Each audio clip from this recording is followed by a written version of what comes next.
Ladies and gentlemen, we are live.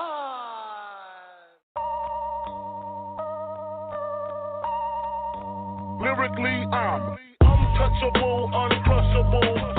Running in a 600, running in a 600. Untouchable, uncrushable.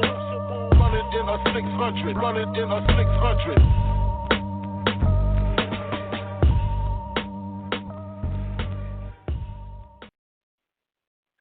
Good evening, folks, and welcome to another episode of Punch the Face Radio. I'm your host, Brandon Stubbs. Appreciate you joining me here this evening. Sorry about that.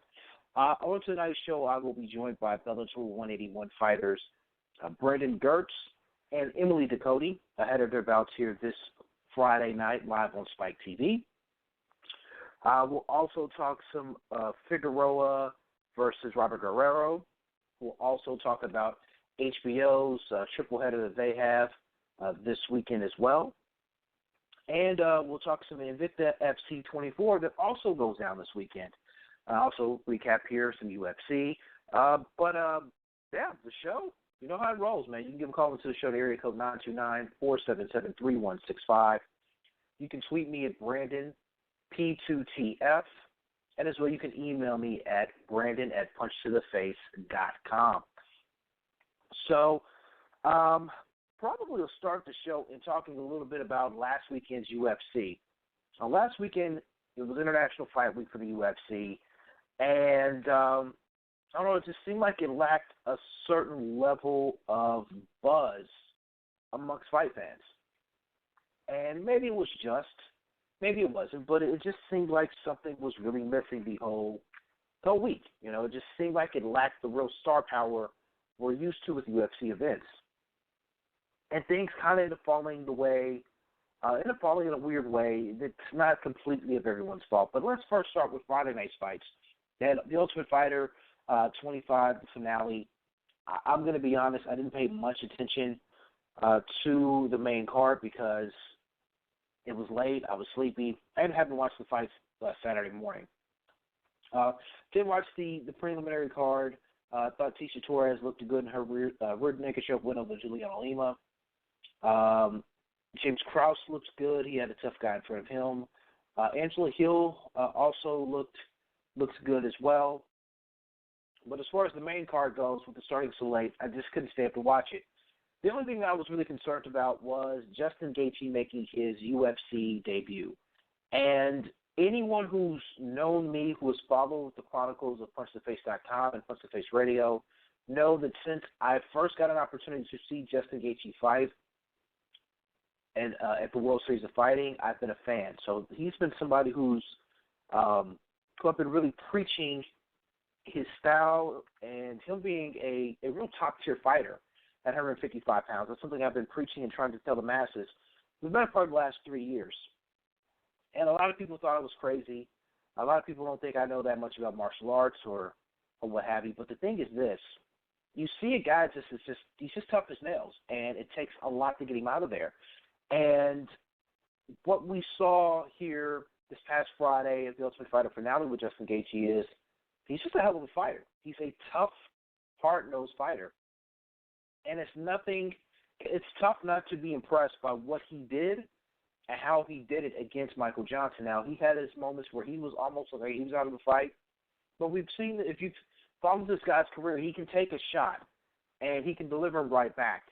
And that style, granted, he may not have a long longevity in the sport. We may not see him fighting into his 40s, at least at a high level. But while he's fighting, he's going to be a tough guy for anyone to get out of there. And that's something I see with him. He's just so tough to get out of there. And, you know, now he's got a target on his back. Now he's the one who's got a giant bullseye on him and people calling him out and winning fights against him. We've seen Tony Ferguson call him out. We've seen, let's see who else. Eddie Alvarez has called him out. I've even seen Michael Lee's name possibly pop up there. So, I mean, it's a lot of different people right now who are, I don't want to say throwing shots at him because that's not really what's being done. These people are all legitimate fighters, but they call them out because they see something there.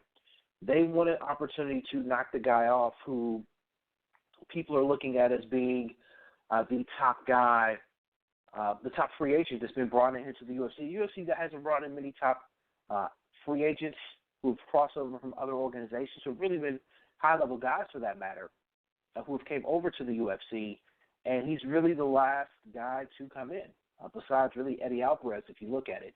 So it's quite interesting that, you know, he is he's doing his thing. He's very he's just banging it out. That's probably the best way of describing it. He's out there banging it out, and he is looking good doing it. So, like I said, man, now that raises the question of, you know, who's next for him? Who makes the most sense for him in the UFC at 155? There's already been some speculation, rumors floating around about him possibly being an Ultimate Fighter coach for the next season, something with him and possibly Eddie Alvarez. Look, I'm not an advocate of the Ultimate Fighter as a whole. I will say that, and I will, you know, I mean no disrespect by it, but I don't like the show. I don't watch the show. I find it to be a little bit frivolous, a little bit pointless. So I don't watch it. I couldn't tell you much about the last few seasons. The last season I watched was when Ronda Rousey and Miesha Tate were actual coaches. That's the last time I actually saw and paid any attention to a Ultimate Fighter season. So I hope that's not a route that they plan on going. It wouldn't be a real interesting look for the UFC if they go that route. I think they either have a champions possibly on there of some sort, or maybe retired fighters who are legends. But the UFC is a very different product now, what we've been used to here over the last few years. So, I mean, it is what it is with that. But I just don't see that makes a lot of sense, putting a guy who's had one fight in the UFC, granted it was a win, and a guy who's had a handful of fights in the UFC, has looked so-so in those fights for the most part since joining the UFC, and having these guys as being coaches. I don't think that would be a real ratings booster for the show. But, again, that's just my opinion in that regard. But, again, I thought he looked really well in his win over Michael Johnson. So, applaud my man Justin Gaethje for the work that he did here this past weekend. So, shout out to Justin Gaethje for picking up his win, the TKO win. Now, the other impressive person there, a part of the International Fight Weekend, was here Saturday night at UFC 113, and that was when Robert Whittaker. Robert Whittaker really did look good in his win against Yoel Romero. Romero, take nothing away from him. It was a hell of a fight on both sides. Close fight. It was 48-47 on all three judges' scoring cards, with Robert Whittaker picking up the unanimous decision. You could definitely tell he was in a fight. It was by no means an easy outing for him in fighting against Yoel Romero. But now he is the interim champion, so now that leads all signs to him fighting one Michael Bisping here at some juncture, we hope, this year. Now, here's where things get a little bit sketchy. We know Bisping is claiming he's injured. He says he's training, I think he said 2 times a week now as he gets himself back acclimated to training. So he's training 2 days a week. We don't know when he's going to fight. We hope this is the next fight. This is the fight that Dana White and the UFC, it's kind of guaranteed to happen. But you always have guys sticking their heads back out. George St. Pierre sent out a text message or sent some sort of message to Michael Bisping here over International Fight Weekend, saying he'll call him out and he wants to see him in New York come November. And Dana White quickly shot that down and said he's had his opportunity, that ship has sailed. So now it'll be interesting to see what happens now with George St. Pierre, who was hyped about his being returned. We thought he was going to fight Michael Bisping in a fight that no one wanted to see. Now the UFC's retracted and said Robert Whittaker's going to get the fight. We'll see if Michael Bisping actually makes it to the fight. I mean, Bisping is somewhat of a, I guess maybe the word to use is fragile. It's being a fragile fighter and not being able to really hang in there. So we'll see. We'll see if that fight actually sees the light of day at some juncture. And like I said, hopefully this year, because that wouldn't be fair to Robert Whittaker for him to steadily still sit on his hands for the rest of 2017. I mean, this is already his second fight of the year.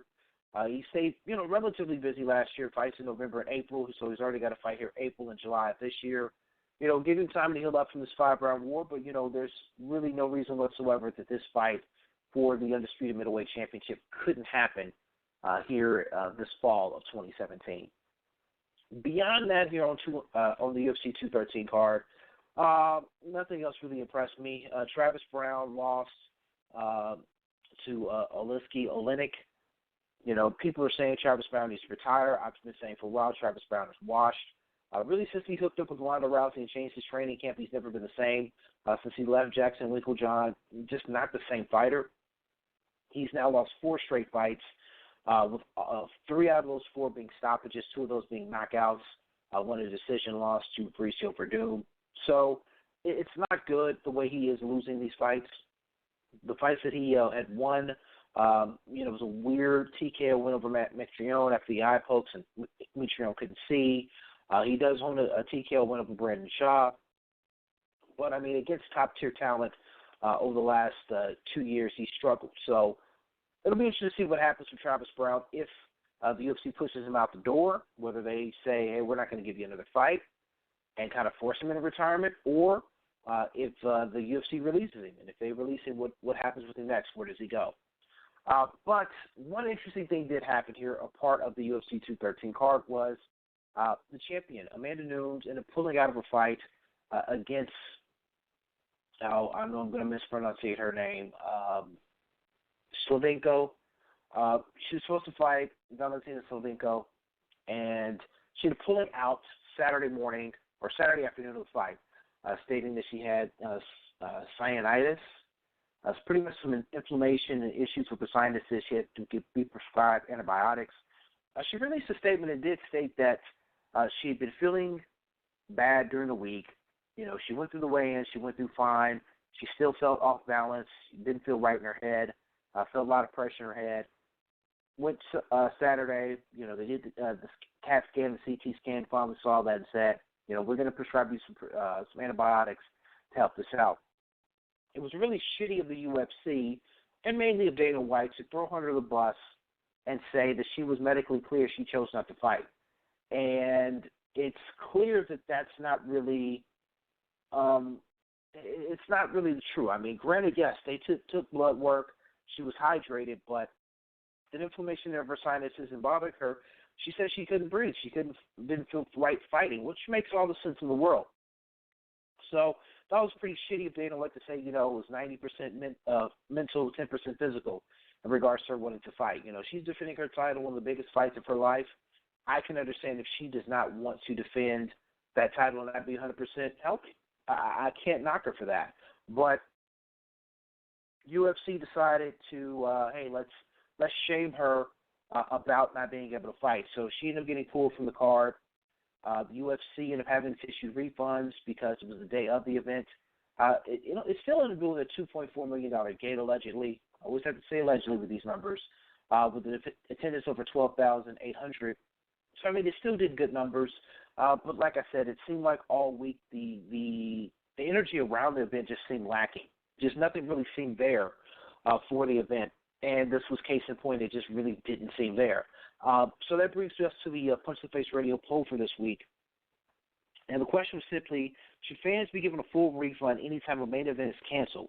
And that goes for boxing or MMA. Now, the results are kind of weird. So we have the options of yes, no, and depends on the time frame. 7% of the voters said it depends on the time frame. So I guess depending on when the event's canceled, after you get a real full refund. 14% actually said no, you shouldn't get a refund, which I kind of thought was strange, with 79% of the voters saying yes, fans should be able to get a full refund if a main event is canceled. I can say this because unfortunately it happened to me once before. During the days of Infliction MMA, when Josh Barnett was supposed to fight Fedor Emelianenko, I was able to get full refund on my fight tickets because the event as a whole was canceled. Ticketmaster did right by everyone and refunded their money. The problem was that my room was non-refundable, so I still having to go out to Anaheim that weekend of the fight and not have a fight to go to. It was just a trip to Anaheim with nothing really to do out there in Anaheim because there was no fight. So, things like this do unfortunately occur. Very rarely is it the day of a fight, like it was here with UFC 213. But it happens. It happens. So Slavenko has been rescheduled. By the sounds of it, it will be a part of the UFC's card in Canada here on September the 9th, I want to say. Nothing's been completely made official, but it looks like that is going to be the play for that. It's going to be a UFC 215, with that being possibly one of the main events, if not the main event, because right now that card does not have a main event. That's set to happen here September 9th in Edmonton, Canada, at the Rogers Place, excuse me. So that card right now does not have a main event set up. Junior Dos Santos looks like he'll be a part of it against Francis Ngannou, and Gilbert Melendez versus Jeremy Stephens in a featherweight bout is also scheduled on the card. So definitely needs a main event.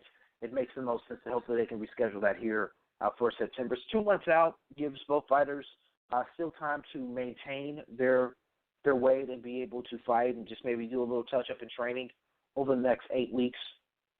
So we'll see. And don't feel bad for Valentina. She did actually end up getting around $70,000 for her time in trouble, for her actually coming out. It was not of her error, the fight not happening. So the UFC brass did do right by her by actually paying her and making sure she was compensated for the event, for her not being able to come out and actually fight. So there is that. So that was UFC International Fight Week at Low. Like I said, it lacked a buzz. I honestly forgot the card was even happening until really around Tuesday of last week. I kind of started seeing more stuff about it.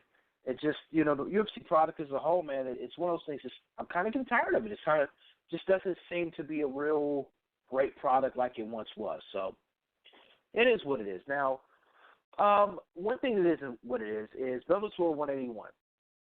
Now, Bellator has really strived to make waves and do things the right way, and it really help build up their fighters. Got an interesting card here coming Friday night on Spike TV. We have Derek Campos versus Brandon Girtz. Now, this is going to be the third time these gentlemen have met, with Brandon Girtz winning the last fight via stoppage. Campos won the first one here via decision. So three fights amongst these guys is now going to happen.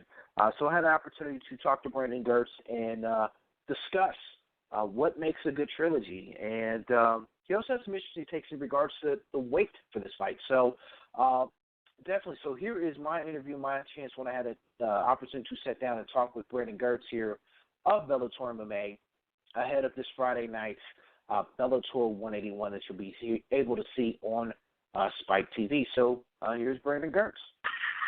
All right. We got Brandon Girtz here on the line with us. He's going to be a part of Bellator 181 here July 14th. Trilogy versus Derek Campos. When we talk about trilogies and fights, what makes a good trilogy to you? Because we very rarely see this in MMA, but we see it a lot in boxing. What makes a good trilogy? What really makes a good trilogy is two good fighters, and the fact that we've, the last one I won, the previous one he won, so we both still got something to prove.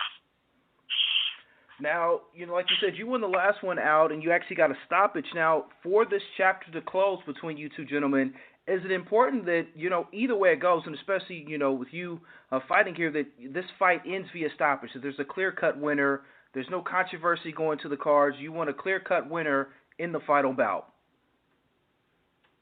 Yeah, absolutely. I mean, I'm definitely going for the finish. Like you said, I want to be the clear-cut winner. Now, there's a rumor, and if you want to give clarification to this, that this is actually going to be a catchweight bout. It's going to be a 158 and not at the lightweight limit. Is that true? That's true, man. Not from my side, though. So, I mean, which is kind of strange that you said that, because, we know you're kind of taking this fight, I don't want to say short notice per se, but not the normal time that we know for fighters to get allowed. This fight got announced here the back end of June. I mean, were you already preparing for a fight? Did Bellator already give you a date or at least a time range to get ready for a fight to where you can make 155 with no problem? I stay low, and I've been one of my good friends is fighting July 7th, Justin Gaethje, and I've been pretty much going with him the whole time. So I practically been in camp. Plus, I wanted to get on this July 14th card. It wasn't until even just a little bit before I got the word that I wasn't going to be. It was so I was already preparing, kind of like I had a fight coming up. So I'm in shape. I was ready to make 55. 55 is my weight class. So I'm ready to make the weight. But like I said, I'm not the one that wanted the catch weight. Now, does that tell you anything about maybe your opponent if they're wanting to all of a sudden turn this into a catch weight? Now, it's only a 3-pound difference. It's not a huge amount. But does that kind of make you a little, I don't want to say leery or kind of question what kind of shape Derek's going to be in come fight night? Well, I think it definitely puts question marks. He was the one already preparing for a fight at 155.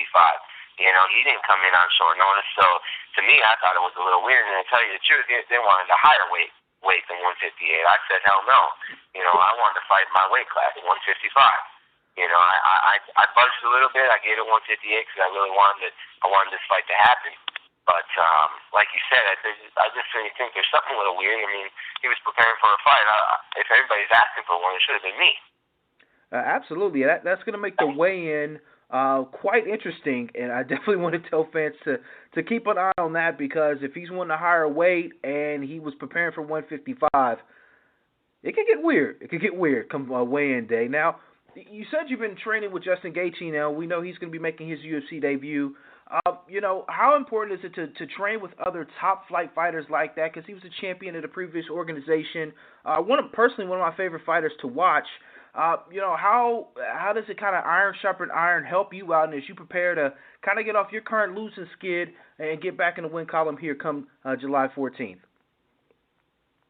Yeah, absolutely. Like you said, iron sharpens iron, dude, and it's we feed off of each other, and watching him pushing it hard makes me push it hard, and we go to battle every time we have a sparring match or we're training together. So it's huge. You don't want to just be the hammer all the time. You want someone to push back. So like I said, training with him it makes you push higher boundaries. Now, like I said, you've lost back-to-back fights, unfortunately, but you didn't really get blown out of the water in any of those fights. What do you think worked and didn't work in those bouts that you can kind of take away going forward here for the rest of 2017? Definitely when I was aggressive, I was winning the fights. Take it back to the Adam Piccolotti fight. I didn't fight my fight the first 2 rounds, and then when I finally pushed forward in the 3rd round, if I would have fought like that, I feel like I would have finished the fight. And same with my last fight against Gonzalez. The only real difference was the weight there. He was a bigger guy, and it taught me a little bit of a lesson with the bigger weight class. Like I always said, even before I took that fight, 155 is my weight class. I barely walk around, over 170, not very often. So 55 is my weight class. It just taught me a little lesson, Now, in training, and now you've had these fights as well, that you're coming off of now 2 ACL surgeries here on your leg, and this is not going to be another fight after the second one. In football, we often hear players say that it's after the second year of having that surgery, they feel back to normal and back to their normal speed.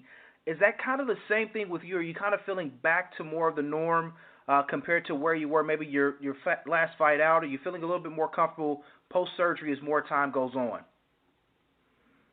Yeah, absolutely. Like you said, the more the time goes on, the more you feel better about it. And I've heard that too. It takes you 2 years for it to completely heal. My leg is almost about the same size as my left leg now. So it takes a little bit of time for it to come back. But mentally, you always try to push it and get in there as quick as you can. Especially since it's a sport of MMA, man. Our lifespan isn't that long, so sometimes we come in and we push it before maybe we should have. But I'm feeling much better about it. Like I said, the more time that goes on, the better I feel. Now, another question I was going to ask you is this. Bellator's had a lot of changes here in your division. We saw here with the pay-per-view.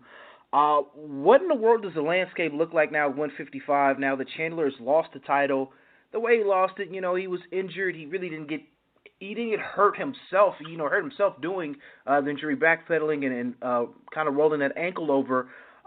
Where does 155 stand as far as you look at it as being a contender? Where do you see the division going forward here the rest of this year? Yeah, that's definitely important. Like you said, it kind of, I feel like, backs the division up a little bit, just because I do feel like Michael Chandler should get an immediate title shot again. So I feel like it backed it up a little bit.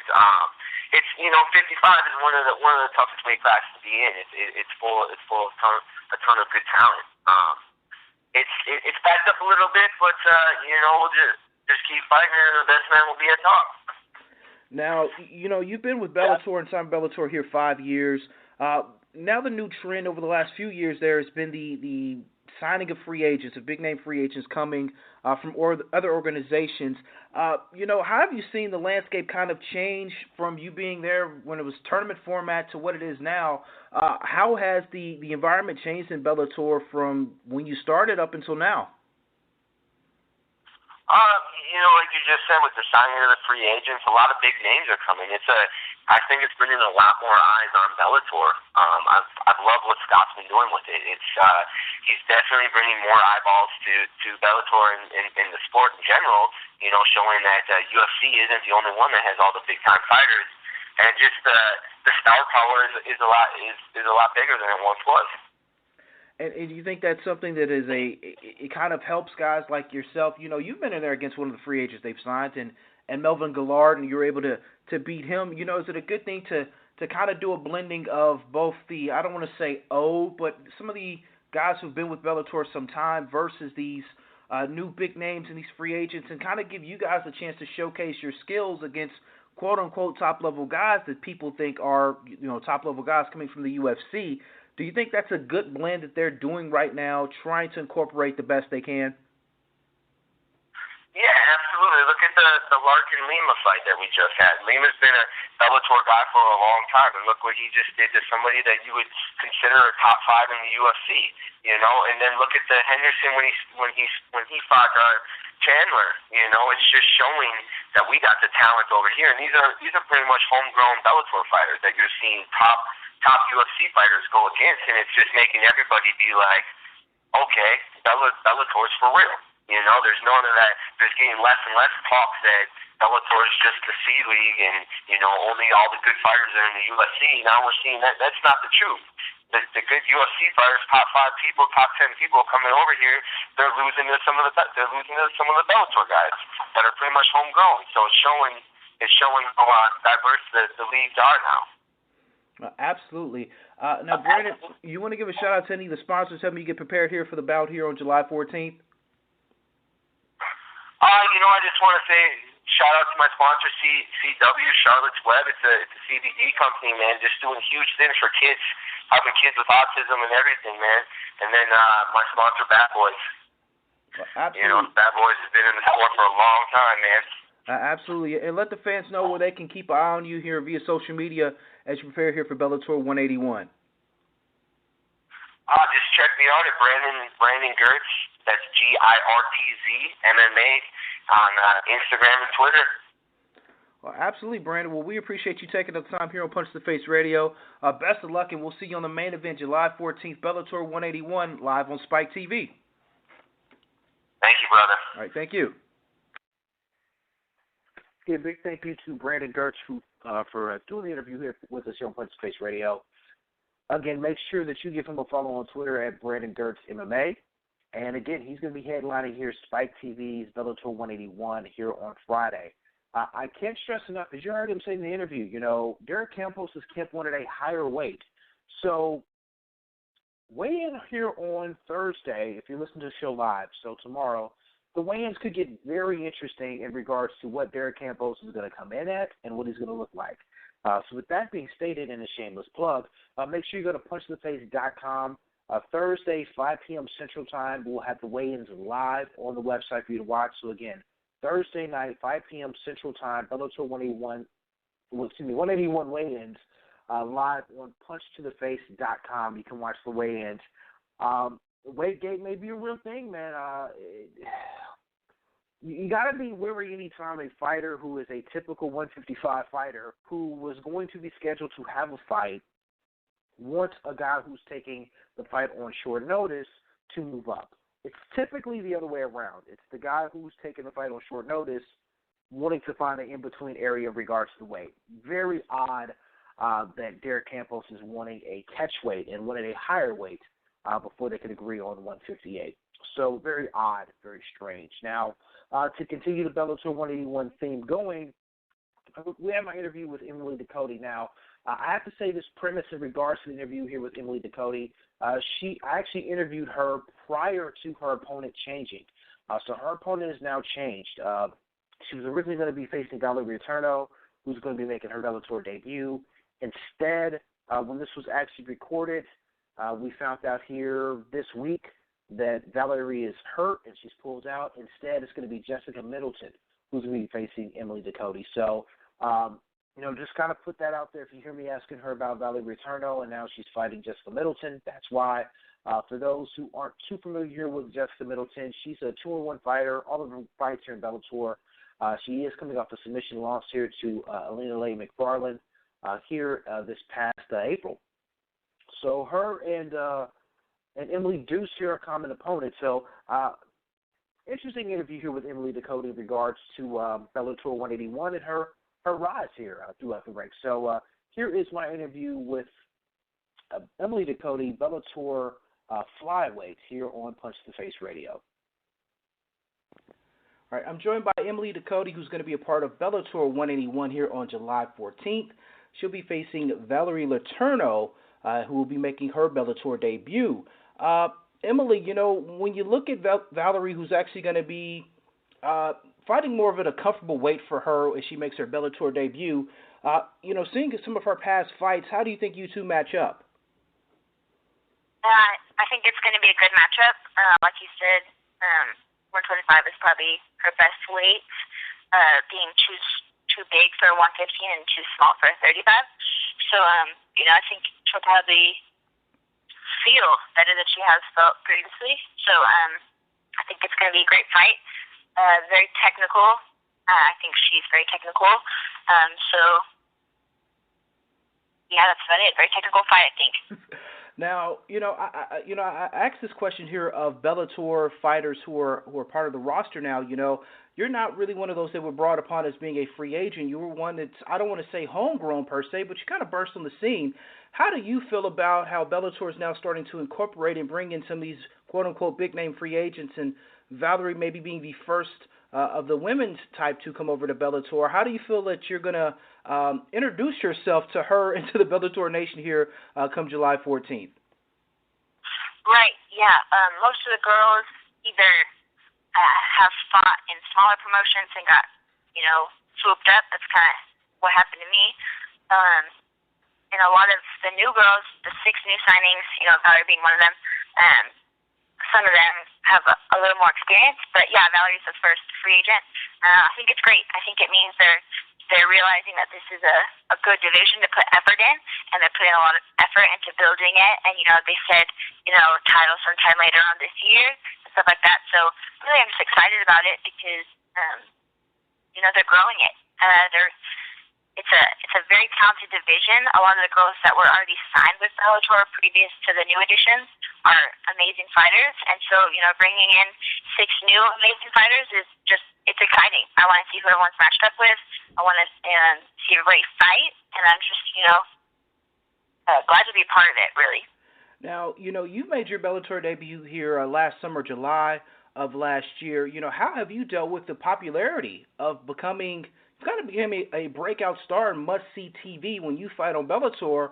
All eyes are tuned in. And, after your debut and then your second fight, you had back-to-back quick submission wins, great efforts, great appearances in those bouts, and you just burst on the scene. How have you dealt with how things have, from fighting on a smaller show to now being, one of the faces of women's MMA for Bellator? It's exciting. Just kind of how I am and how my team is, we don't really focus a lot on, that kind of stuff, of the media stuff. Really, our goal is to train hard, fight hard, and to, really show our skills so we can put on a good show. So really, the media, I love it because I've got some really great responses to some of my fights. So I just, appreciate all of that. But, really just my focus is training and fighting. I just want to get better and show all my skills, because when you fight 1 or 2 times, I fought 4 times for Bellator. I've shown some of my skills, but every time is something different. So I just kind of want to keep showing my skills in my fights. Now, that's an extremely humble answer, so that kind of leads me to my next question. What keeps you grounded, as you've now kind of gained in popularity, you're getting more media, what's keeping you grounded as a person to where, I talk with a lot of fighters, and I can tell from their development of, being on smaller shows to getting being on the big show, their egos kind of inflate. But what's kept you so humble throughout this ride here in this now being on this platform of Bellator? Right. Maybe it's just not my style or my team style, but it's MMA. Anything can happen. So really, I like to prepare myself in my training for my fights. I don't like to talk because it's not my style, and like I said, anything can happen in the fight. So really, I just like to kind of keep my head down, fly under the radar, and just show up fight night. And fortunately for me, I have gotten a great response from a lot of the Bellator fans, and I'm just glad that they are supportive of it. Because people like to talk, and there's a lot of haters online and stuff like that. And so really, honestly, I can say that most of the responses have been positive, and really just makes me happy. Makes me happy to get that. Even after my loss, had a lot of people messaging me, and it's like a reminder that people see all the hard work and not just appearance. People, they watch the fight, they see the skills and stuff like that. They not just all appearance. So I'm just I'm glad to see that. Now, as you spoke of, you did have a loss against Lee McFarland. I always mispronounce her first name, so I apologize, Ms. McFarland. Right now, you two are pretty much, you're looked upon as being the top fighters there in the division, and I know you would want that rematch. How would that play out differently? I know you don't want to look too far ahead, but it could potentially be for the Bellator Championship at some point here later this year. If you pick up a win here on the 14th, she has a bout coming up, the rematch could happen. Is that anything that's crossed your mind since your first meeting about wanting to run that back and getting another opportunity against her? Yeah, so I get this question a lot. This fight, in my mind, there's some people saying, title contention, possible, rematch with Alima if you win or whatnot. In my mind, this is my only fight. I really just focused on one fight, one opponent at a time. So all my focus is on Valerie. But, to answer the rematch question, it's not really on my mind to have an immediate rematch or to get vengeance for my loss or anything like that. I'm thankful for that fight, because that fight taught me a lot of lessons about myself and about, what I could take in a fight and stuff like that. So, sometimes you just gotta follow the loss, learn the lessons, and move on. I think Alima should fight for the title. I don't know against who, I don't know when, but I think it should be Alima versus somebody. So, when she gets that title, if I keep winning my fight and it gets matched up later on down the line, that's totally fine with me. But as far as, after this fight I want Alima, no, it's not really on my mind for now. So, yeah. Now, you speak of your team and, how they keep you focused, how they keep you ready. Who are part of that team? I don't want you to give praise maybe one person more than the other, but who are part of your team, really gives you the best motivation you have going into these fights, bringing closer here to fight week? Who helps keep you focused and keep that tunnel vision to where you're not looking ahead, you're not listening to media like me saying, hey, you need to be looking forward to that rematch? Who helps keep you grounded there in camp, a part of that team, and focus here for Bellator 181? Right, yes. All 4 of my coaches are very important. But my head coach, Giuliano Galuppi, I won't fight without him in my corner. So, he's been with me since my very first amateur fight. So I won't fight without him. He keeps me focused. He's my head coach, so he does my my diets, my conditioning, and my jiu-jitsu. He's, plans my training schedule. He kind of makes the game plan and the calculations for the whole camp.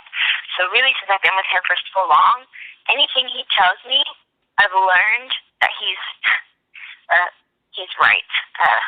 It's annoying sometimes, but he's pretty much always right. So I've learned to just kind of, whatever he says, to trust. And, whatever training or whatever diet, you might not want to do it, but I do it because I know he's very calculated, very structured, and very, scientific in his planning. So he is huge in my fight camp, in my fight week, and everything. But also my boxing coach, Nikki Brosen, has also been with me since I was an amateur. So both of them are, huge part of my camp, my mentality, and my fight week, preparation. And it definitely shows in your fights. I've got an opportunity to see you grow here in the Bellator cage, and definitely looking forward to see what more you bring into the cage, especially here come July 14th at Bellator 181. Now, Emily, give a shout-out to any of the sponsors who are also helping you prepare here for the big bout here on July 14th. Yes, of course. Century Martial Arts, ASN Supplement Store, Express Cryo, Rio Massages, Providence Farms, and Furwood Apparel, and a few other people along the way have really been awesome this camp. All of those in combination have me feeling very prepared and just very helpful to have those sponsors and those people backing me. So, we're just really excited and we're ready to go July 14th. And absolutely, let the fans know who don't follow you on social media the best ways of following you as we lead up here to the big fight here at Bellator 181. I'm on Twitter, Facebook, and Instagram, but I do favor Instagram. So if you're going to follow me anywhere, Instagram would be the best one. It's Ducote1, and that's where I post most of my stuff. Right on, well, Emily. You sound focused, you sound ready, you sound hungry. We're looking forward to seeing you go out there and bang and definitely improve, because each time out we see a different wrinkle in your game that we just appreciate. I can say that as media. We appreciate watching you fight. We appreciate your growth, and we know great things are ahead for you. So July 14th, Spike TV, Bellator 181, Emily Ducote versus Valerie Letourneau. Best of luck in training as we get closer to the bout, and thank you for taking up the time here on Punch the Face Radio. Thank you so much. I really appreciate it. All right, thank you. All right, big thank you to Emily Ducote for joining us there on the show, doing that interview again. That was before we found out that she would not be facing Valerie Letourneau here this Friday night, a part of Bellator 181. But that is not the only female fighting that will be going down here this weekend. This Saturday night live on UFC Fight Pass, Invicta FC 24 will go down, I don't know what the word is, coming from Kansas City, Missouri. Hell, that's the word I'll use. It'll be live on UFC Fight Pass, live from Kansas City, Missouri. This fight card, unfortunately, it has been torn to shreds several times. Maybe the best way of describing it. We've had, initially, Megan Anderson was going to be a part of the card, defending her featherweight championship. That ended up getting dropped. Connie Evinger stepped up and was going to fight for her and take the fight against Helena Kolskin, and that ended up not happening. A lot of strange things have dropped off of the card. Raquel Panahanu, probably mispronounce that. I apologize, Raquel. She was going to be a part of the card as well, but now she'll be a part of Invicta FC 25 and going to get title shots. So it's been a lot of moving parts here in regards to the event. But to Invicta FC's credit, Shannon Knapp and the whole squad there, they continue to just pick up and go. So one door closes, several more open up, and they said, you know what, we're just going to keep the event rolling, we're going to keep things moving, and that's what they've done. They've pieced together the card, and typically events like this, when we see things happen kind of, I don't want to say just kind of pieced together or kind of mushed up, if you will. These are sometimes some of the better fights and fight cards we'll have. As it's scheduled now as we do the show, it's 8 fights. Hopefully everyone makes weight safely here this week. 8 fights that will be featured on here. No title fights this time around, so everything's going to be 3 5-minute round bouts. But they're doing what they do best. They're finding women from, you're going to see a lot of faces kind of making their first debuts here for Invicta, others making, their second or third appearances. But you're going to see a lot of new faces, a lot of fresh faces, and this gives them an opportunity on a card like this to really shine. Now, a couple of fighters that I do want you to keep your eye on here this time around. First is going to be Miranda Maverick. Now, Miranda Maverick has been a guest here on the show before. She was a guest here on Punch in the Face Radio prior to her last fight here in Invicta, FC22 against Kel Holloway. She did miss weight for that bout. It ended up being catch weight at 120 pounds. Miranda came way over. This is now her second fight in a row. She's actually came in over for Invicta FC. This fight is scheduled at 115 pounds this week. Let's see if she can make the weight. Weight aside, the thing is, I really am impressed by what I see from Miranda Maverick. She's definitely one of the faces I think you should keep your eye on here during Saturday night's card. Becoming more well-rounded, she definitely has a very, very strong wrestling background, and we can see that with her getting her opponents to the ground and working the submission holds. She's going to be facing here Gabby Romero. In Gabby's case, this is going to be her first fight for Invicta FC. This is a fight, she really hasn't, unfortunately, been that busy for her career. She's been pro here about 3 years. It's only had 3 fights. Unfortunately, a lot of her fights have gotten canceled. She is coming up a win over in China here in April. So not a lot known about her here in the U.S. She did have a fight here for Legacy Fighting Alliance also here this year. So she's been busy. She's had 2 fights here so far in 2017, both wins. Prior to that, she hadn't actually had a fight since 2015, and that was a loss. So she lost her first pro bout. It's won her last 2 fights since then. So it will be interesting to see what kind of fighter she is, because this is one I'm not too familiar with. But the key thing is for this bout for Miranda Maverick is actually making the weight. If she can make the weight, I think she can be a force of 115, and she's so young still to where, obviously, as a fighter, she's going to grow into her body. This is a phrase we don't really hear in MMA, especially in the women's division, a fighter growing into their body, but it's something, if my boxing fans are listening to the show, we see fighters when they're young, they start in a certain weight class, and they gradually move up. Their bodies it just happens. I think that's something we're going to start seeing more and more of in mixed martial arts. You're going to see fighters who are just going to naturally just say, my body can't take the weight cut anymore, let me move up. It may be one of these things for Miranda Maverick. Strawweight may not be her calling it 115. She may eventually just need to bite the bullet and move up to 125. But we'll see. We're going to give her the benefit of the doubt. We'll see if she can actually make the weight here this time around for that. So she's going to be facing Gabby Romero. Also, the card you have Molly Martin versus Tiffany Masters. You have Felicia Spencer versus Amy Coleman. I think that's going to be another interesting bout as well. This is going to be the 3rd fight for Felicia Spencer in Invicta FC. We saw her earlier this year. Unanimous decision win over Madison McNally. And she beat Rachel Wiley here not last year, but back in 2015. So, after having all of 2016 off, she had a good win here this past March in Invicta FC22. It's good to see her back in action very quickly. And for Amy Coleman, she's not really known here on a national scene, quote unquote. She's had 1 fight here for Invicta FC. She lost via to Amber Lee Brock here last summer. But had 2 wins for Valor fights here in 2016 and 2015. Looks good in those bouts. Interesting to see how she's going to bounce back after her first pro loss. She's had a couple of losses as an amateur, but this is going to be her first pro loss. How she bounces back from that. So we got Amy Coleman versus Felicia Spencer. Another name I'm probably going to butcher here, so I'm going to apologize ahead of time. Sana Dozerdorf. I know I'm butchering it, so I apologize, but we actually saw her last year in Invicta FC 22 against Molly Martin. When you said this decision, really became a fan favorite, one of the better fights of 2017 for women fights and just fights in general. And that was here in this past March. So she's coming back over here to the States. Her third fight here for Invicta FC. Really, I was impressed by her. I was able to see that fight live. Was one of the better fights, MMA-wise, whether it's men or women here so far this year.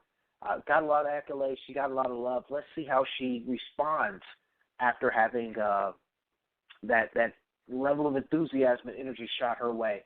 She's going to be facing Kelly D'Angelo. For D'Angelo, she's going to be making her Invicta FC debut. Fought for Resurrection Fighting Alliance, now Legacy Fighting Alliance, and a couple other regional shows. So this is going to be her first time fighting on a major card. I mean, this is going to be a big platform for her. Undefeated fighter. She's looked upon as being one of the better fighters in the Midwest. So we'll see. This is going to be her opportunity on a big stage to see if she can shine here in the strawweight division. Also, we have Karina Rodriguez versus Barbara Alcalati. I'm bad with these international names, folks.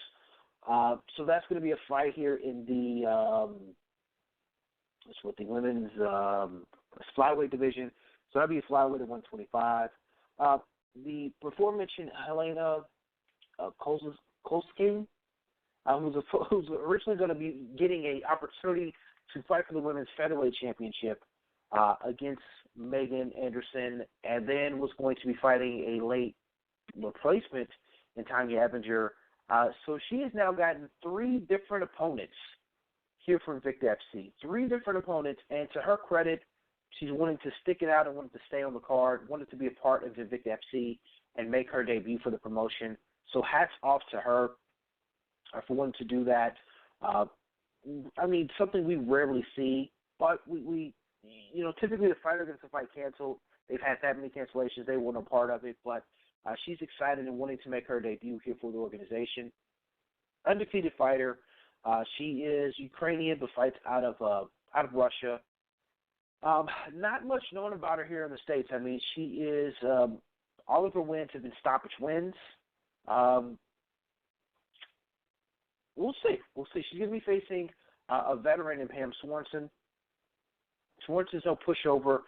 She's 5-2. She's currently coming off of a loss, here to Edie Gomez here this past May in Invicta FC 23.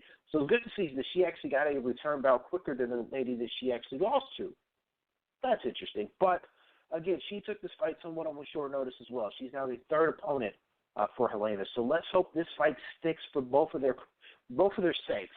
Now, the co-feature of the night in a really interesting fight that I think here at Atomweight is Ashley Cummings versus Jinju Fry.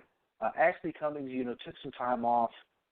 We really didn't see much of her for all of 2015. She didn't fight. Took some time off in between fights in 2016 and 2017. She's now coming off of back-to-back wins, and that was after having a real tough streak there for Invicta FC. And she also got an opportunity in Ultimate Fighter. She lost, I think Ultimate Fighter that lost in count, but technically she lost 4 straight fights, 3 of those actually being notable fights. But she didn't lose them to bumps. I mean, she lost to JoJo Canderwood, Emily Keegan, Alexa Grossa. So those are all legitimate losses. Those are all legitimate fighters who fight the strawweight division.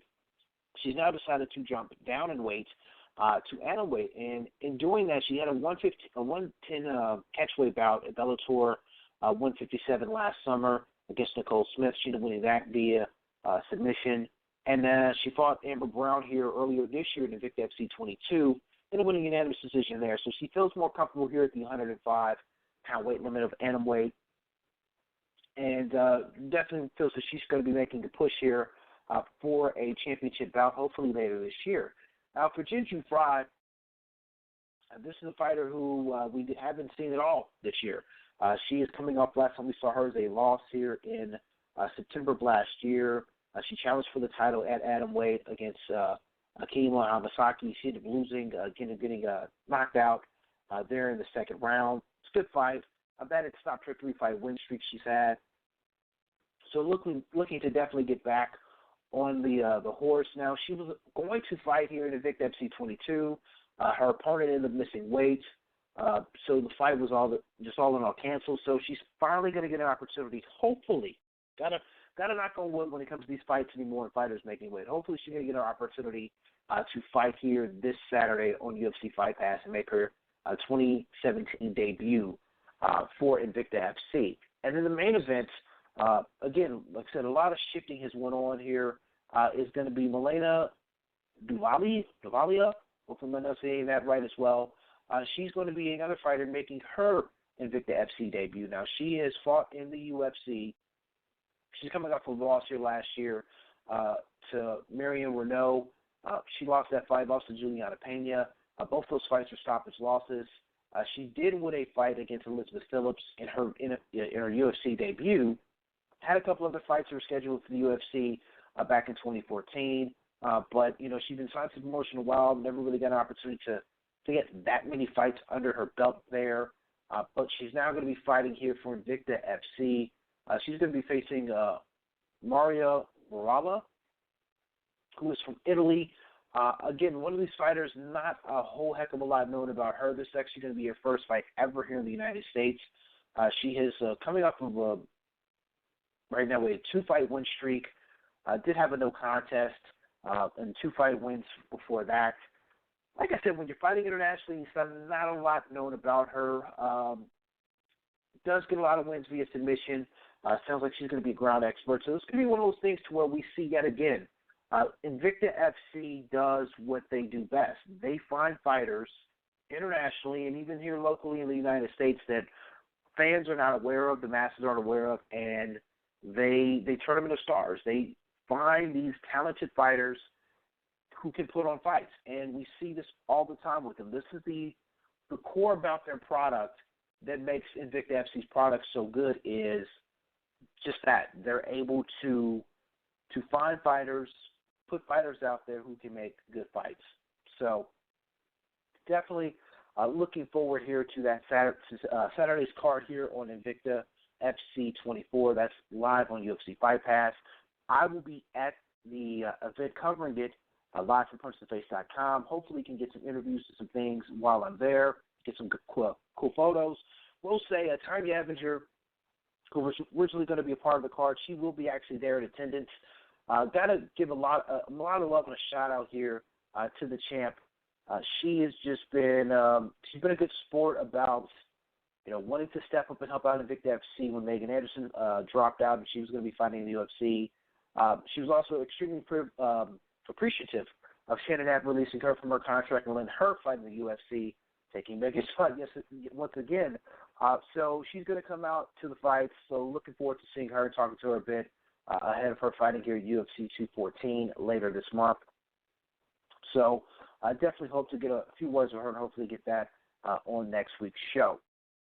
But I'm going to take a quick break, and we're going to talk some boxing, and we'll open up the phone lines here to talk Figueroa Guerrero, to talk Sullivan Barrera versus Joe Smith Jr., to talk just boxing period, man. We got some boxing to talk about. So hold on for a few moments. We'll be back here with Punch to the Face Radio.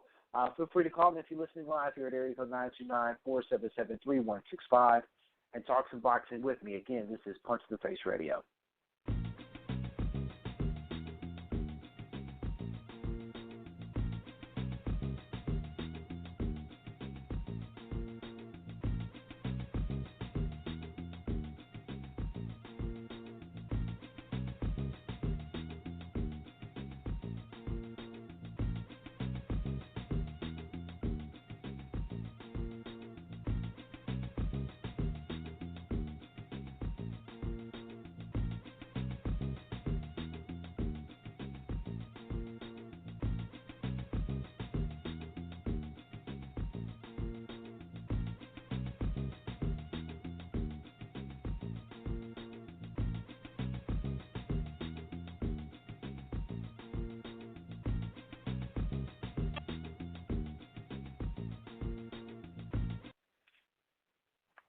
We are back. Punch the Face Radio. I'm your host, Brandon Stubbs. Again, if you follow me on Twitter, BrandonP2TF, email me here at brandon@punchtotheface.com and call in and talk some boxing, area code 477-3165. So to talk of boxing, any more boxing makes me have to do this. I have to have a ice cold cerveza. So hopefully you can hear me cracking open my Modelo. Again, Modelo, you need to come sponsor me. I can't stress this enough. This week, kind of a weird, I don't want to say weird eclectic card. I don't want to do that. We got a good card. Where do I want to start it? Let me start off here with the card I think is maybe the least entertaining of the two. So, of course, as always, we have fights coming on both HBO and on, in this case, Fox at the same time, or literally the same time. They're going to overlap some, which, if you know me, you've heard me do the show, you know I absolutely hate that. I hate when we have fights on two different networks at the same time. It is extremely annoying. It is annoying to me when it happens with MMA and boxing. I mean, there's typically 4 Saturdays, sometimes 5 Saturdays in every month. There's no reason to where, we can't have a fight card each Saturday instead of having 2 the same night and then nothing on another weekend. It's irritating to me to no end.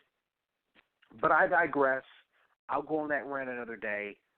People know how I feel about that, but it's just extremely annoying to me. So, in this case, this week, as I sip my Modelo, Fox Sports, actually just regular Fox, let me stress that, we'll have a fight card emulating live from, it's kind of a weird spot, live from Uniondale, New York. Now, the reason why I find this to be weird is really none of these guys, at least on the main event, are New Yorkers. So I don't really understand why the fight's there, but whatever. It is PBC, and there you go. I think that pretty much says it all there. You have Omar Figueroa and Robert Guerrero. They'll be fighting. I believe this is going to be at the welterweight limits for this bout. I don't think they're fighting at super welterweight. It's at welterweight. I want to get the clarification on that. So welterweight bout between Robert Guerrero and Omar Figueroa. Now, I try not to be critical of things PBC does because it just seems trendy to constantly bash them. But it's one of those cases to where I have to be critical of them. This is a fight that does not belong on Fox. I know that a lot of PBC's time on these networks are time buys. I get it. And with it being time buys, they can put whatever they want to on. I completely get that. The problem is that what they're putting on in hopes of being able to make money off of it later just doesn't seem that smart. Omar Figueroa versus Robert Guerrero is this is a fight that should be headlining anywhere. This does not have headline written over it. Like, why? And when this was officially announced, it made no sense to me. We're here at Fight Week, still makes no sense to me. This is a fight that does what exactly? What exactly does this do for either guy? Now, obviously, it keeps both guys busy. It makes both guys a paycheck.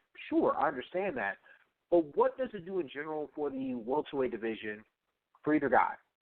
Now, in Omar Figueroa's case, this is going to be his first fight in over a year and a half. The last time we saw Omar Figueroa fight was here December 12th of 2015. All of 2017 out. All of 2017 so far out, so half a year. All of 2016 out. Year and a half, no fights. We know he had some injuries. He's constantly having hand injuries. So that's delayed. But you're talking about a kid, and I call him a kid respectively because he's younger than me. He's still in his late 20s now. Hasn't had his birthday yet, so he's in his late 20s, and he's just not being busy. And I know injuries come with it, and I get it. And in the years past, prior to the injuries here, he was having multiple fights a year, but that was also in the direction of Golden Boy. Let's point that out because it's always something I need to point out to people. So here he is. He's getting an opportunity to headline a card on national television against Robert Guerrero. at least to Figueroa's credit, he's coming off of wins, being allotted an opportunity to fight in a headline bout on a card on national television. Robert Guerrero is coming off of 2 losses in a row and losing 3 out of his last 4, or 3 out of his last 5, if you want to count it. Or you can go 4 losses out of his last 6. Now, granted, one of those losses is to Floyd Mayweather, another is to Keith Thurman, another is to Danny Garcia. But he literally lost his last fight against a cab driver. Now, typically when we say this, we're making fun of, they're fighting a journeyman and yada yada. No, he literally lost to a cab driver. For those who aren't familiar with David Portella's story, he was actually driving a cab and was doing that part-time, and he's kind of like an Uber driver down in Argentina prior to his fight against Robert Guerrero. And him winning that fight allowed him to be able to finally quit his job. He did actually suffer a loss here after the Guerrero fight to Berlin Ubre, but he bounced back with a split decision, went back down in Argentina. So, literally, Robert Guerrero just is coming off of a loss against a cab driver. Okay? And he's going to be headlining a Fox card. Seriously, PBC.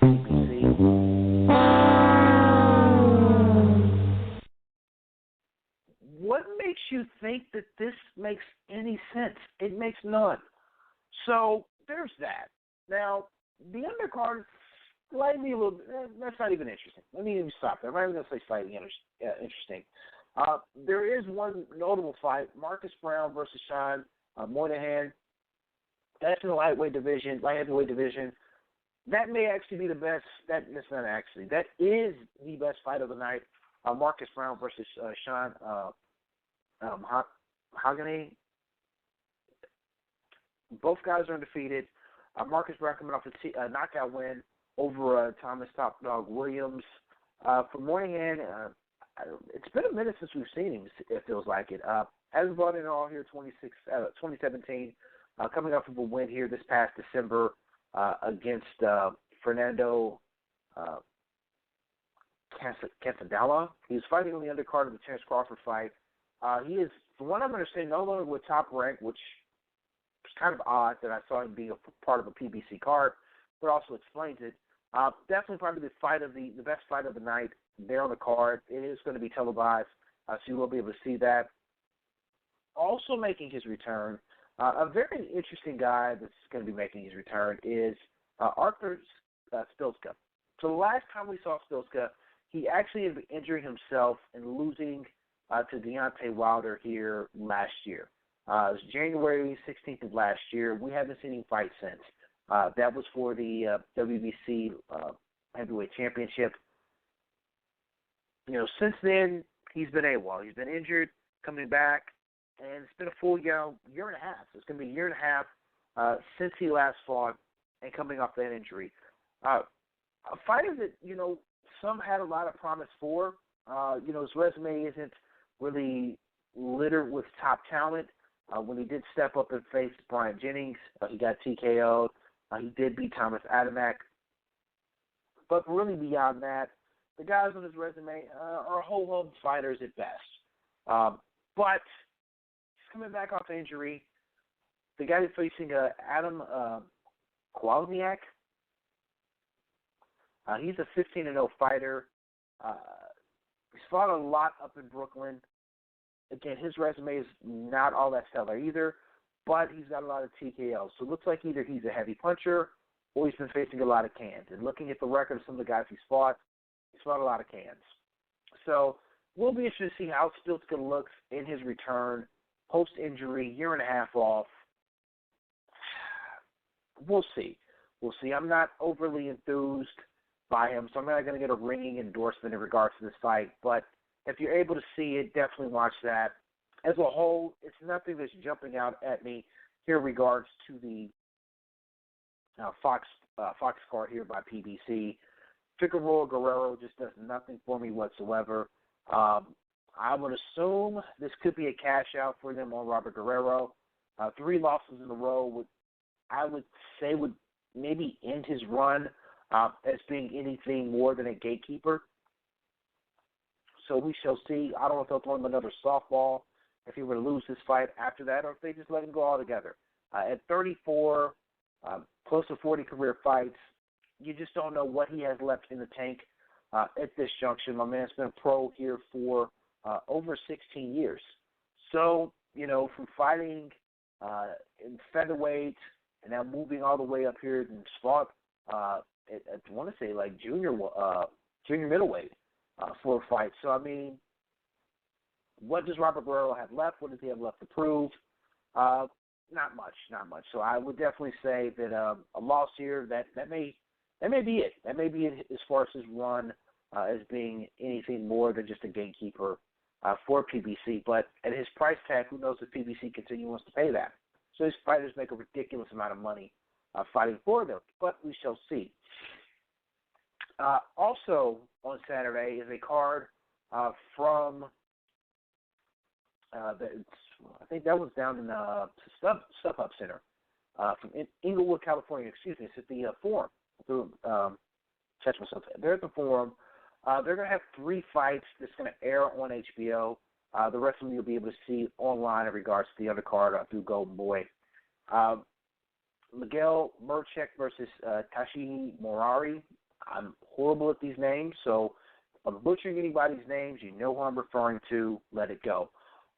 They're going to be fighting. That's going to be your main event for the night.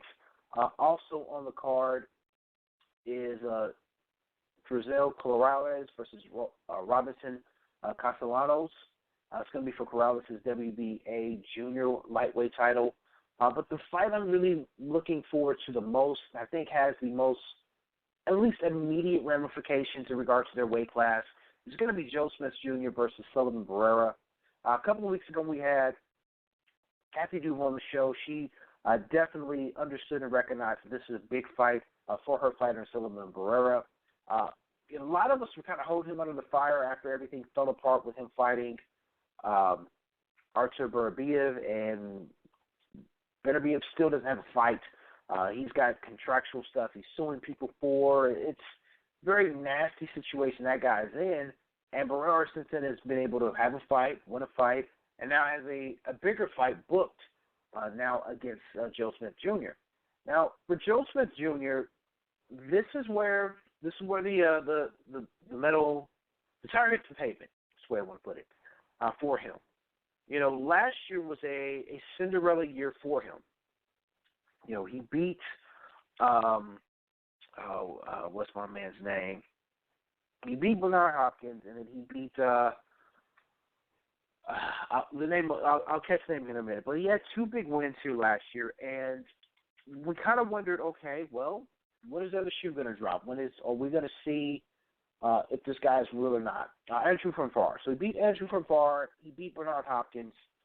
So his 2016 was quite nice, and they were both TKO wins.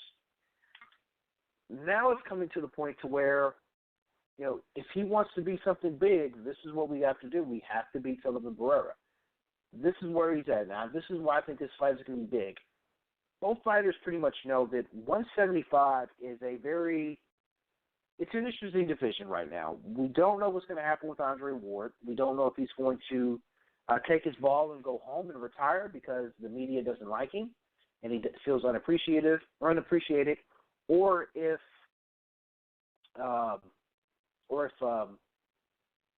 he's going to move up the cruiserweight, lose my train of thought here. If he's going to move up the cruiserweight, we don't know these things. We don't know what he's going to do, and he holds a majority of the titles. Well, then you have on the other end another guy who holds a belt, and Adonis Stevenson, who we don't know what the hell is going to happen with him. With him being a Al Haymon fighter, we don't know. We don't know if he's going to take a fight against Alvarez, who's now his mandatory. If he's going to try to get out of the mandatory, we just don't know. It's been a very strange thing with Adonis Stevenson in regards to some of the fights he's decided to do and not do. But again, 175 is just a very weird division because Ward holds 3 of the belts. Nathan Cleverly holds a regular version of the WBA belt that Andre Ward holds, but Ward holds all the cards. So in theory, what would make the most sense and probably something HBO would prefer, if Joe Smith Jr. were to win, Joe Smith Jr. versus Andre Ward would sound to be somewhat of an attractive fight that HBO could put on. Sullivan Barrera wins. Barrera's already fought Andre Ward and he's lost. That is Barrera's long career loss. He's 23-1, with his one loss coming to Andre Ward when Ward moved up in weight to fight at light heavyweight.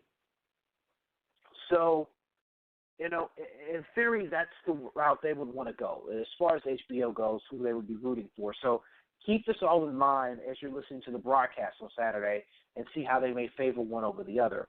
I don't think this fight is going to suck by no stretch of the imagination. I think it's going to be a hell of a fight. I think it's definitely going to be the fight of the night. They're a part of that card. I don't want to go against Joe Smith Jr., who's been a guest here on the show, but I'm leaning towards going with Sullivan Barrera. I think Barrera may be the more polished, well-rounded up to two, but it's been one of those things as well. Every time that I want to downplay and think that Joe Smith Jr. may not have it, it comes out and shocks the world. So that will be interesting to see how that plays out here come Saturday night. But like I said, also on that card, you have two fights, two championship fights that HBO is putting on.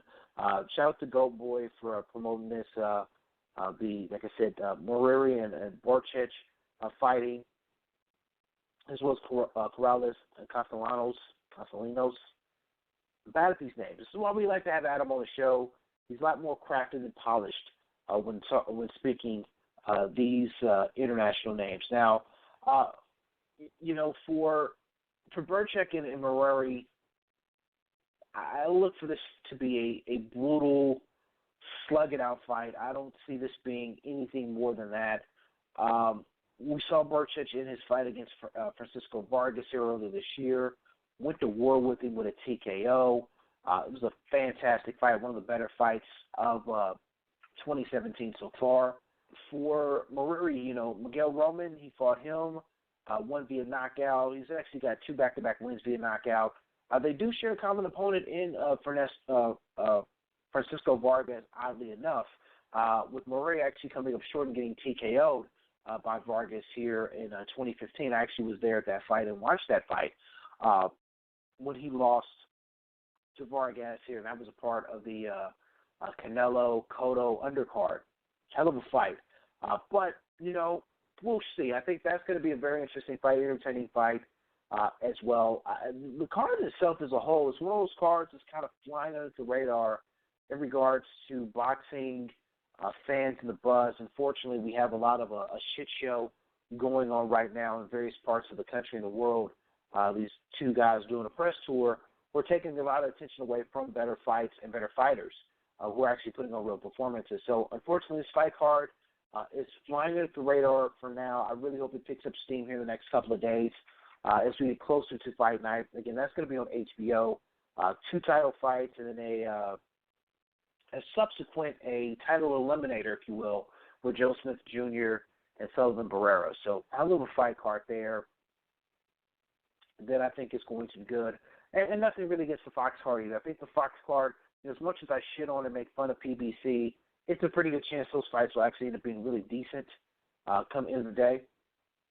That's typically how things happen. We have these fights that we hate, fights that I make fun of, that end up being really good cards. And that'll probably be the case here with the PBC card, but it's just easy to make fun of them. Also, this weekend you have fights here on ShowBox Friday night on Showtime. Keith Sims Jr. will be in action. Ivan Bronchek will also be in action. Separate bouts. He'll be in action. Antoine Douglas also on the card as well. That'll be on Showtime here Friday night. They're from Miami, Oklahoma. That card will be going down. Really nothing beyond that that's really jumping out at me fight card-wise that will be although I do have to say this, shout out to Knockout CP Freshmark. Yes, that is his real name. If you don't believe me, go Google it. He'll be defending his WBA strawweight title against Ray Loreto in Thailand. So knockout CB Freshmark defending his strawweight title here Saturday in Thailand. You got to love what folks will do to promote themselves and for sponsorship dollars. This man legally changed his name to one of the sponsors. What a shame. What a shame. Also, you know, if you can't get enough boxing or don't like the boxing that's on your television, you can actually stream on Saturday on Facebook Live, and this is free. A card from Chandler, Arizona, John Barrera Jr. versus Daniel Rosado, Rico Ramos versus Tony Lopez, Abel Romez versus Emmanuel Robles. So this is a fight card that's going to be put on by Roy Jones Jr. Boxing. It's actually going to be in Arizona. So that's going to be live on Facebook. Obviously, close to time, I'll tweet that link out to everyone so you can make sure you watch it. So again, live and free on Facebook. Boxing on your computer or on your phone, streaming. So this is something we're seeing a lot more from the I don't want to disrespect them and call them smaller promoters. I don't like that term. I don't want to say your mid-tier promoters. Your Thompson Boxing is doing it. Roy Jones Jr. is doing it. I know a couple other promotions are doing it. So where they're streaming their fights on Facebook for fans to see. Now, they can't get television deals, so they say, hey, why not we just do it ourselves? We can get a camera crew. The production costs will be a little bit cheaper for them to stream through Facebook. Can still sell advertising dollars. I think it's a great way of doing it. And also, what it does is it helps them build these fighters that are young, that they've signed, and they want to build them up, and we want more people to see them. So I think it's a great deal that they're doing, and I support it. I know there's been a couple of cards that have done this so far on Facebook this year. They've been successful viewership-wise. The promoters are very happy with it, and I hope this is a trend we see going forward. So we got those fights live here on Facebook. For my international listeners, Chris Eubank Jr. Versus Arthur Abraham. It's going to be super middleweight bout. I think Eubank owns some sort of alphabet belt over there in the UK. This will be Eubank's toughest fight of his career. What's left in Arthur Abraham, we don't really know. I don't think it's a hell of a lot left. But nevertheless, credit to Eubank Jr. for wanting to face Abraham. Abraham is a tough guy. We know it's going to take a lot for him to get out of there. I don't know how well Eubank Jr. can look against a guy of Abraham's skill. We'll see. Also, the card, Lee Selby versus Jonathan Barrios. That's going to be for Selby's IBF featherweight title.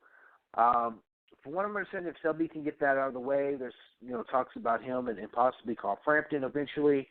Let's hope he can get out of this unscathed so that fight can finally happen. So that's over on pay-per-view over there in the UK. Luckily for us here in the States, we don't have to pay for that. We won't see it, but we'll be able to see it if we want to stream it. So that's what's going down here this week in regards to the fights. Next week, kind of another semi-quiet week here for us in regards to boxing, with everything picking up here the following week, which I didn't know that Ji Shuming is going to be defending a title here at the end of the month over in China. So little was that promoted by Top Rank. We do know that our favorite guest, Adam Abramovich, will be back here on the show here on July 26th. We're going to be talking Broner Garcia that week. There actually may be several Plus and Face Radios that week because it's also a big fight week for UFC 214. So we may talk some MMA on a separate show. I'll keep you tuned in regards and status in regards to what that happens with that. So that's all the show we have. The callers are like they're kind of scarce here. Like they're scared to talk when it's just me on the air and not Adam. I don't know what's up with that. I guess it's scare them, but whatever. Do want to thank here our guests this week. Want to thank first off Bellator MMA for arranging the interviews with Brandon Girtz and Emily Ducote. Them taking out time to be a part of the show. We do appreciate them for doing that. So again, make sure you follow Brandon on Twitter at Brandon Girtz MMA, and then forgive me for getting her Instagram handle, but I know you can actually get it through her Twitter feed. Follow Emily Ducote on Twitter at Ducote_brunette. You can get a link to her Instagram through there online. Like I said, also big thank you to Bellator again for getting that arranged. Beyond that, no idea what will be next week's show. I'm kind of steadfast when I'm talking about certain fighters and their shenanigans that they're pulling right now across the nation. I said, somebody asked me, are you going to talk about it? No, not touching it. So next week we'll talk some Bellator 181 and the aftermath of that. Also this weekend, another card that's, again, kind of flying under the radar. So it's a shame that a lot of things are kind of being overlooked because of other things going on in sports. But the UFC's kind of overlooked and hasn't talked much about it. We actually have a fight card this Sunday that'll be live from Scotland. We have Gunnar Nelson will be on the card. Jojo Kenderwood will be on the card. Probably the fight that I'm looking most forward to, and I think is probably going to be extremely violent. I just see it happening. It's a lightweight bout between Stevie Ray and Paul Felder. That's going to happen here this Saturday. I want to say the card is during the morning or afternoon here in the States, so definitely check your local listings.